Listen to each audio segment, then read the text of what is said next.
Okay, so today I will be showing you the basic graphic design guidelines for Walks with God Ministries. First part is choosing the right font. Now here are the font combinations. Now if you would be using a serif font, combining it with this one right here, combining it with a sans serif font usually does the trick. As you can see, it looks very good together.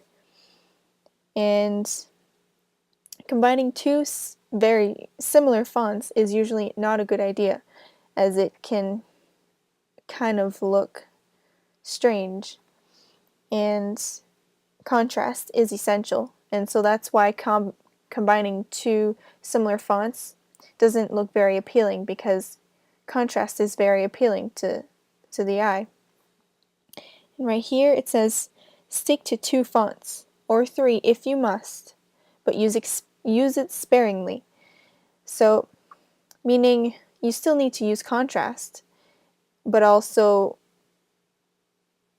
it needs to look like it goes well together. And so if you use more than two fonts, you have to make sure that they do not clash. Otherwise, it's gonna look a bit strange to the people looking at the graphics. And this one is very important, I find, is don't mix moods. As you can see, they do not go well together at all. Moods is kind of just a general sense, a general feeling that a certain kind of font would give you, and these three give you a completely different feeling. And combine fonts of complementary moods. And keep it simple, and use different weights of fonts in the same font family. I personally like this very much because I like it very uniform, and so there's nothing wrong with the other ways to do it, but keeping it simple is how I like it.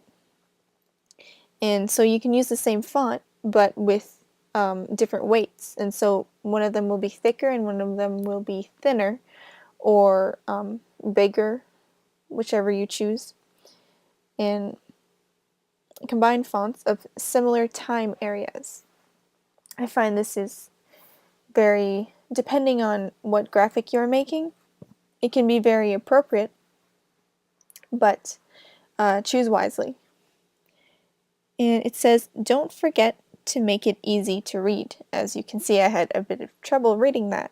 And so it's really important, especially with scripture and things that we want people to catch their attention. It's very important that it is easy to read, with a quick glance. And if it takes too much effort, it's much easier for people to just pass it by. This part is type of fonts not to use. We want to keep a simple professional look to all our graphics. Here's some type of fonts that would defeat our image and branding purposes. And so generally, we will not use these fonts when we put the website at the bottom, or wherever the site will go, of the page or of the graphic. And normally these fonts will not go well because they do not look professional. They look more kind of for people doing graphics for their own personal use, or for events of some sort. As you can see, this one is kind of the first one on the right here. It's more of a Halloween, and we definitely do not want to advertise that kind of font unless, we have a theme of Halloween, explaining why Halloween is not biblical. In that case, using this font could be possible if used wisely on the graphic, but definitely not for marking the website. these fonts will not work and will not give a sense of consistency in all the graphics that we have. The next one is font color. This one is very important because it is often preferable to keep the same font color throughout the whole project. As you can see with the image on the left here, there's black and white for the text color. And because the background of this photo is light and dark, it just does not go well together, because here it says "mine eyes" in black on the background that is practically black, and so you can see that this is not appropriate because it's difficult to read, and then it doesn't give a sense of consistency with the colors. It does not look appealing to the eye. And as you see on the photo on the right, the color white fits perfectly with this photo, because even though there's a really light patch of color here, it's dark enough for the white to be seen very well. And so we are able to continue with white throughout the whole photo, and it gives a sense of it unites all of it together, and it's much more appealing to the eyes and much less difficult to read. And so make sure you consider, when you choose the font color, that you choose the one that is most readable, and also that goes best with the colors of the overall photo. Moving on to section 2, which is choosing the right backgrounds. This one is also a very important one to consider, is using the empty space. Identify the empty spaces in your photos and add text to those areas.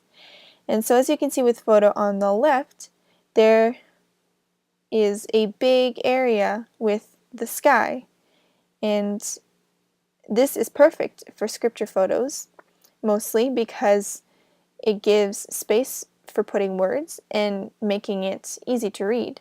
And so sky in landscape photos is normally very good to use. And on the right here, we also have a lot of empty space, and it would not be very wise to want to put some text over the present here. It would be very difficult to read it, and so the best way to use this space is to fill out all the empty space with the quote.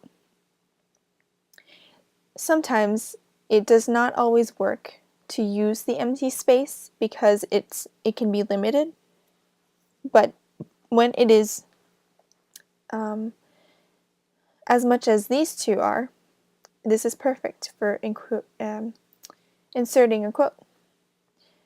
Next one is using transparency.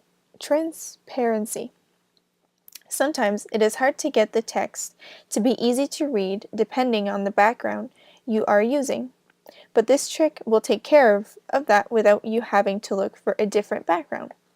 So this one is one of my favorites to use because it gives me the opportunity to use a lot of photos that I normally wouldn't be able to use if I wouldn't have the opportunity to use a transparency. So with the photo on the, for example, for the photo on the right, with those rocks, it would almost wouldn't be impossible, but it would really be painful to try to read text over, no matter what color it is. It would just not work well. And so with just adding one layer of transparency, you are able to put text over it, and now it is very easy to read, and it is very appealing to the eye because there's a lot of contrast, and yet you still have the beautiful scenery in the background. And with the photo on the left, the background is quite different than the one on the right, but it would still be difficult to find a way to make the text readable, because here you have very dark and then you have very light, and also in the bottom here you have a mix of dark and light with the grass. And that would make it very difficult to choose either white or black, because you would have to have two different colors, and as we have seen up here, that would not look very uniform. And so when in doubt, thinking, oh, this photo might not be good because of the background, always try using transparency. Sometimes it might look much better than you would expect. Utilizing contrast. Decreasing the contrast in your images will make your text pop as well. So right here, we could have used a transparency layer, but we also like the whole image, and it fits very well, it seems, with the text in the middle, but the contrast it really does not work very well. And so just one little thing that would help tremendously, which makes it very quick and easy editing to do, is just bringing the contrast down a little bit and then making the words pop really well.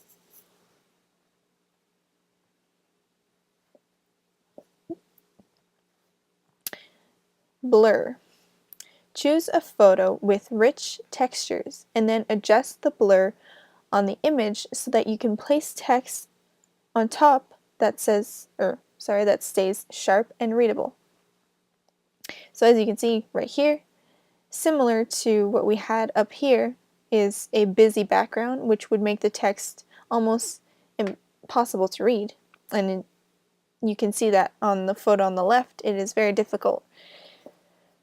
Because we know what text it is easier, but if we were to post this online, people would most likely pass it by and find it very unprofessional. And one thing that would make it, if you really want to use the photo, the only thing to do really for this one would just to be to blur out the background, and then it's similar to the transparency and the contrast, but you just blur the photo and then the words stand out very well, and they are much more readable and make the words seem much sharper, as it says here. And it says also adding borders around text can help frame and bring focus to the message in your design. I also really like this because it does, as it says, it brings focus to the message. Not just to the photo and the pretty colors, but it really brings your attention to what matters in the design. Section 3, the art of alignment. This is very important. It says align elements. Ensure all of your elements are aligned perfectly. You don't always have to align everything in the center like this image. I recommend that you use the guidelines or rules from your graphic design software and make sure you follow them. And so every graphic design program normally has those dotted lines, as you can see on both images, that measure perfectly. And as you move the text or an element, it shows you where, when you move it, where the center, if it would be perfectly centered. And so as you can see, this text is definitely not perfectly centered. And that would not be as appealing to somebody looking over in this photo. If we were to post this on social media, it would probably not get as much attention, and it would probably be less appealing. But when it is centered and you use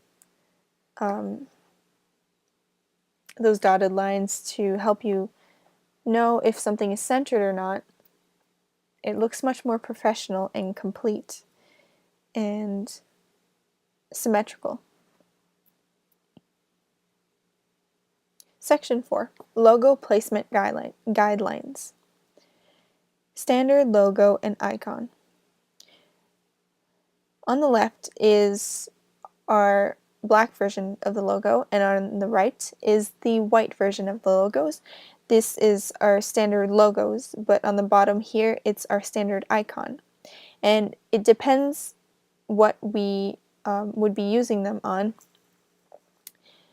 But generally these two here on the top are used on our Happy Sabbath photos and Sunday photos and any other social media photos.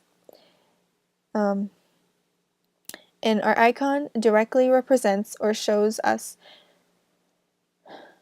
our idea, concept, operation, or action. We often use it on our websites. And so it's easy for people to spot it. You don't necessarily have to use the Walks with God Ministries on the website because they are on the website, and so it's perfect.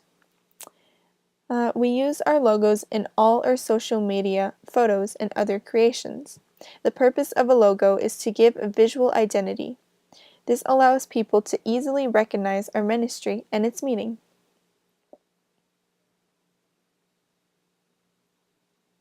And it was, as we saw earlier with the black and white, also it is very important to, for example, this photo on the right, you would use the logo that is white. So it would create uniformity in the photo. If you would put it black also, you would not be able to see it.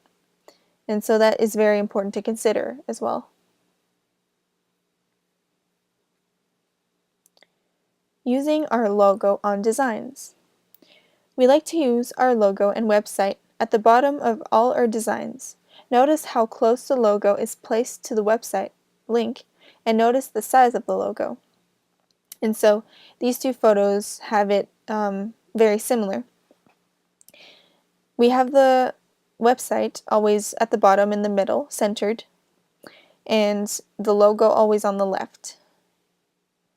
It creates consistency and familiar. It's familiar for the people who see them every week. And it creates trust also. What not to do. Here's some examples of what not to do when using our logos on designs. This photo on the left, the logo is too big. And on the right, the logo is the right size, but is too far away from the website link. And so this can cause distraction, especially with this one on the left here. It kind of takes away the whole focus of the photo. The whole reason we post those is to reach people, to reach souls all over the world, and we don't want to brag or have the ministry be the whole reason, but the whole reason for those photos is to really bring souls to Christ. And so that's why we leave it small, so people know where to go if they want to find more information, but it is not the main purpose of the photo to have the logo more visible than the scriptures.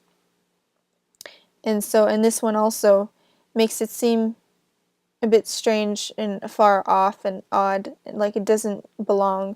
And so when we bring it closer, it looks like it goes well together. Here are some examples of what not to do when using our logos on designs. The logo has different, on the photo on the left, here the logo, as I mentioned earlier, it is important to choose the same color, and here it is in black.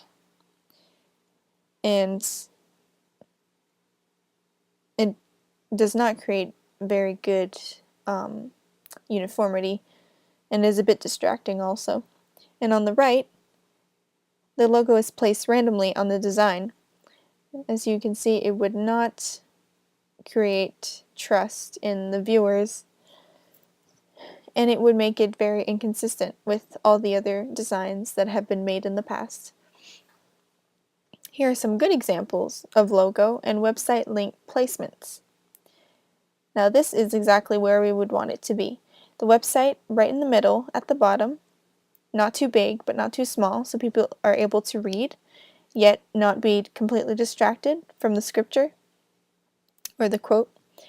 And the logo is just the right size, that as the website is not distracting, but you can see who it comes from.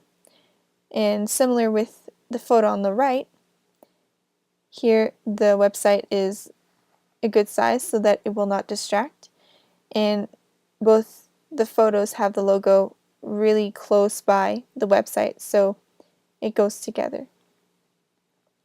Thank you very much for watching this, and we are looking forward to working with you. God bless.